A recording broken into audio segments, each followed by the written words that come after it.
ସାନମଣିଙ୍କର କମେଡିକୁ ସୁରେଶ ପଣ୍ଡାଙ୍କ ସିରିୟସ୍ ଅଭିନୟ ଚାଲନ୍ତୁ ଦେଖିବା ପୁରା ଭିଡ଼ିଓ ଜାଗା ଶ୍ରେଣୀରେ।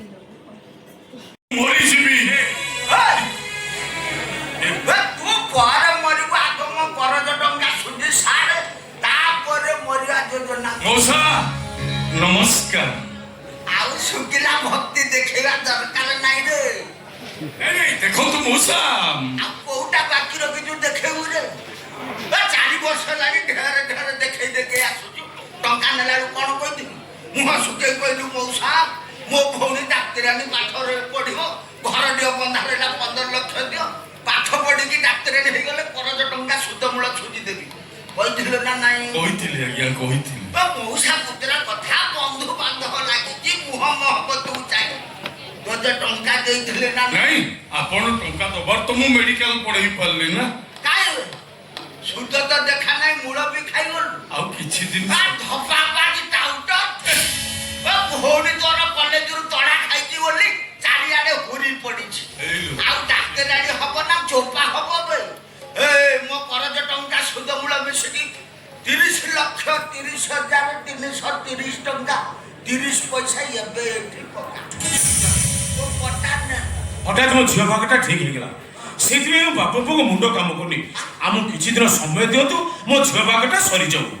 ବୟା ମୋର ପରା ଭାଣିଜି ବାହାଘର। କଣ କହିଲୁ ମଉସା?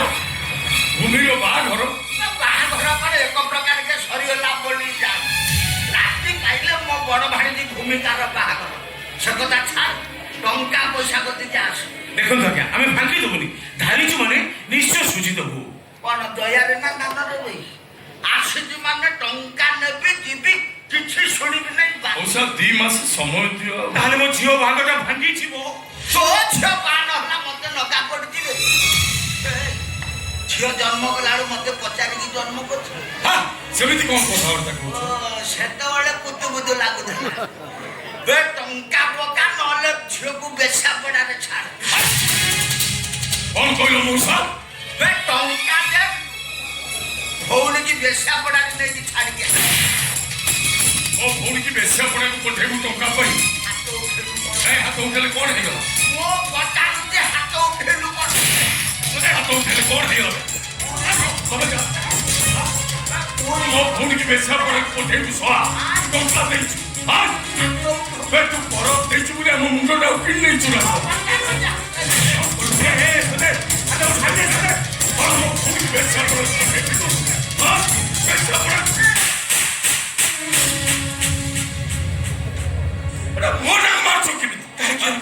କଣ ହଉଛି ଏସବୁ? କଣ ହଉଛି?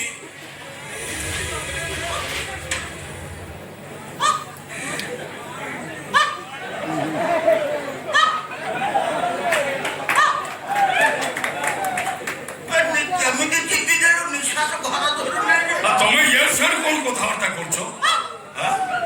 ତୁ ଛଡଉଥିଲୁ କାହିଁକି? ଆଜ୍ଞା, ମୋ ପୁଅଟା ସେ ତ ଟିପି ଦେଇଥାନ୍ତା, ମୋ କାମ ବଢି ଯାଇଥାନ୍ତା। ମରି ଯାଇଥିଲେ ଆଉ ମାଗିବା ପାଇଁ ଆସିନଥାନ୍ତି। ଟଙ୍କା ଦେବି, ମାଗିବାକୁ ଆସିଲେ ମୁଁ ଚିପା ଖାଇବି। ମୁଁ ହେତୁବାଦୀ ସଂଗଠନର ସଭାପତି ମିଷ୍ଟର ନାରଦ ବିନ୍ଧାନୀ BLLB। ମୋ ଭାଣିଜି ବାହାଘର ଟଙ୍କା ଦରକାର। ବୋପା ପୁଅ ଭଲରେ ଭଲରେ ଟଙ୍କା ଦେଇଦବ। ତା ସାଙ୍ଗକୁ ଆସୁଦିଅ, ଆସନ୍ତା ସୂର୍ଯ୍ୟ ପରାଗରେ 5,000 ଲୋକଙ୍କୁ ମଟନ ବିରିୟାନୀ ମୁଁ ଖାଇବାକୁ ଦେବି। ଦେଖ, ଟଙ୍କା ନଦେଲେ ବୋପା ପୁଅଙ୍କୁ ଏ ଘରୁ ବିଦା କରି, ଏ ଘର ମୋ ନାଁରେ ଜବରଦଖଲ କରି ବାପା ରଖିଛି କିଳାରେ। ଟଙ୍କା ଦେବି, ମାଗିବାକୁ ଆସିଲେ ମୁଁ ଖୋବା ଖାଇବି ନା? ମୋର ଭୁଲ ହେଇଗଲା ମଉସା, ହେଲା? ମୁଁ ଆଉ ଏମିତି କରିବିନି, ହେଲା? ଗୋଡତଳ ପଡୁଛି, ହେଲା? ମଉସା, ତମ ଗୋଡତଳ ପଡୁ, ତମେ ଶାନ୍ତ ହେଇଯାଅ। ଭୁଲ ମାଗିବାକୁ ଆଉଛୁ ନା ଆଉ ବଜିବା ପାଇଁ ଆଉଛୁ? କି କଥାବାର୍ତ୍ତା କରୁଛି? ଟଙ୍କା ଦେବି, ମାଗିବାକୁ ଆସିଲେ ମୁଁ ଚିପା ଖାଇବି। ହଉ ମଉସା, ତମେ ରାଗନି, ବସ। ମୋ ଭଉଣୀକୁ ଚା କରିକି ଆଣିବ। ହୁଣ୍ଡିଲ, ମଉସାଙ୍କ ପାଇଁ ଚା ଟିକେ କରିକି ଆଣ। ଏକା ପାଲୁ ନାହିଁ, ଭଉଣୀକି ଲଗେଇଦେଲି। କଣ ଭଉଣୀକି ଲଗେଇଦେଲି? ଚାରେ ଟିକେ ବିଷ ପକେଇଦବ ମୋ କାମ। ଏଇଟା ବଡ ଆଶ୍ଚର୍ଯ୍ୟ ଲୋକ ଇଏ। ଟଙ୍କା ଦେବି, ମାଗିବାକୁ ଆସିଲେ ମୁଁ ଚିପା ଖାଇବି।